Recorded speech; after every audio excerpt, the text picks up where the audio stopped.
So in this video, we're going to review hypothesis testing about the population mean. And so what we're trying to do here is use evidence from a randomly selected sample to decide whether or not to, reject or fail to reject different hypotheses about the underlying population. So let's start off by talking about null and alternative hypothesis.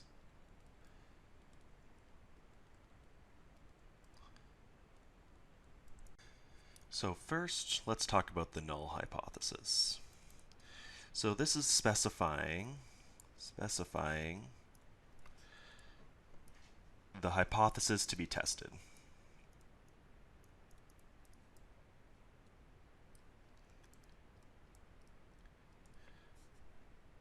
Here,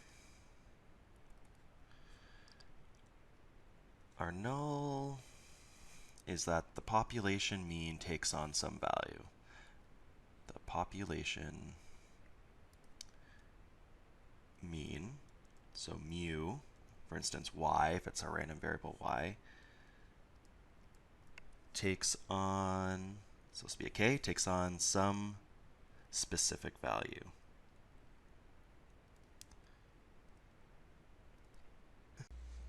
So mathematically what we could do, if I scroll down just a bit here, is say h naught, so our null hypothesis, is mu equals, let's do like mu y0.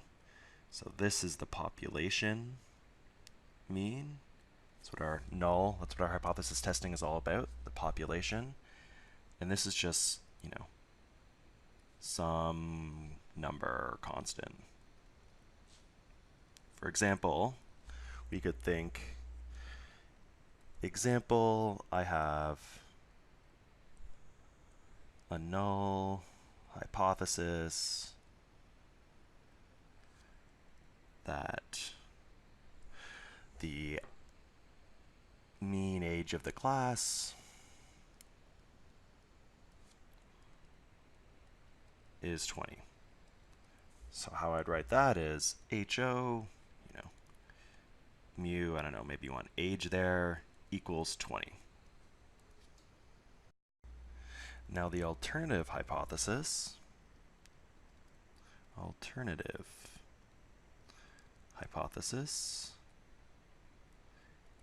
is what holds when the null is not true.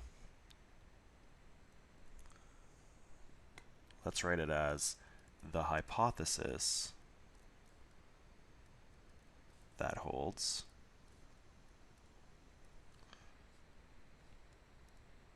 when the null hypothesis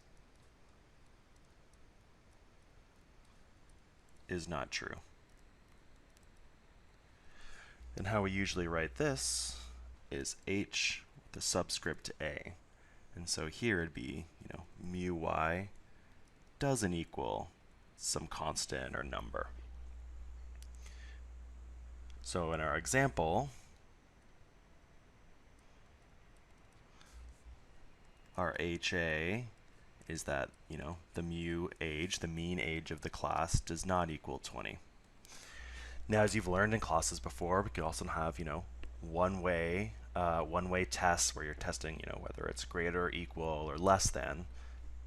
You can always do that as well, but we're just going to concentrate on whether it's equal or not equal in these videos. So what we want to do next is think about how we can come up with evidence from our randomly selected sample to come up with some kind of conclusion about our null hypothesis.